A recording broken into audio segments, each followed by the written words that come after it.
말씀 사역에 힘쓰리라 하니 하나님의 말씀이 점점 왕성하여 예루살렘에 있는 제자의 수가 더 심히 많아지고 허다한 제사장의 무리도 이 도에 복종하니라. 영국 프리미어리그에서 맹활약 중인 손흥민 선수에게는 일명 손흥민 존이라는 것이 있습니다. 손흥민 선수는 페널티 박스 양 옆에서 양발로 감아차는 슈팅을 하는데 상대팀은 속수무책으로 당할 수밖에 없다고 합니다.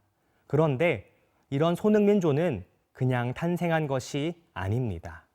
손흥민 선수는 독일 분데스리가 시절부터 하루 왼발 500번, 오른발 500번의 슈팅 연습을 매일 했다고 합니다. 고된 연습 중 당이 떨어지면 공이 2개, 3개로 보였다고 합니다. 그래도 멈추지 않고 연습을 끝까지 이어갈 정도로 정말 지독하게 연습한 결과입니다. 오늘의 손흥민 선수를 만든 것은 어떤 특별한 기술이라기보다는 끊임없이 다져온 기본기입니다. 그런데 이것은 비단 손흥민 선수만의 이야기가 아닙니다. 자신의 자리에서 무언가를 이루어낸 사람들은 한결같이 자신이 얼마나 기본을 다지기 위해 노력했는가 말합니다. 기본은 참 중요합니다. 왜냐하면 갑자기 찾아오는 위기의 순간에 당황하지 않고 그 위기를 극복할 방법은 바로 충실한 기본에서 비롯되기 때문입니다. 오늘 말씀 속 예루살렘 교회는 위기를 맞이합니다.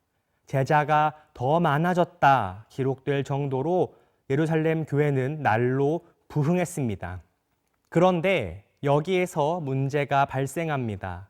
사람이 많아져 어쩔 수 없이 음식을 부족하게 나누어 받게 된 사람들이 이에 불만을 제기하게 된 것이죠.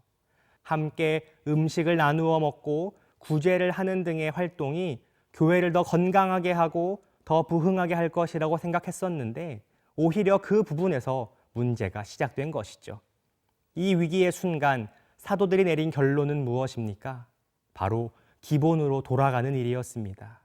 그렇다면 사도들이 돌아간 기본, 성도의 기본은 무엇입니까? 오늘 말씀 4절은 우리에게 그것이 기도와 말씀이라 전해줍니다. 우리에게 분명하게 들려주고 있습니다. 무엇인가 더 멋지고 세련된 것을 추구하는 일이 오히려 우리에게 문제를 가져올 수도 있다는 것을 말입니다.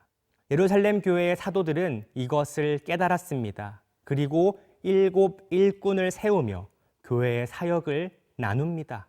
이유는 하나입니다. 더 기도와 말씀에 그렇게 기본에 충실하기 위해서입니다. 오늘 말씀 7절은 예루살렘 교회가 기본에 충실하게 되었을 때의 결과를 전해줍니다. 말씀이 점점 왕성하여 제자의 수가 심히 많아지고 제사장들도 믿음에 순종하였다고 말입니다. 우리는 살면서 때로는 위기의 순간에 놓이게 될 것입니다.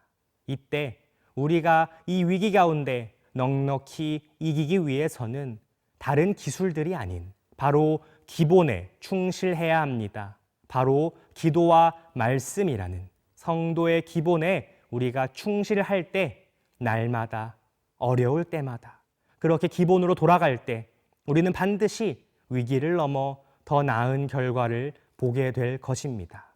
사랑하는 여러분, 기도와 말씀, 이 성도의 기본을 우리 삶의 우선순위로 두기 바랍니다. 그런 우리에게 하나님께서는 반드시 삶의 작은 승리들을 허락하여 주실 것입니다.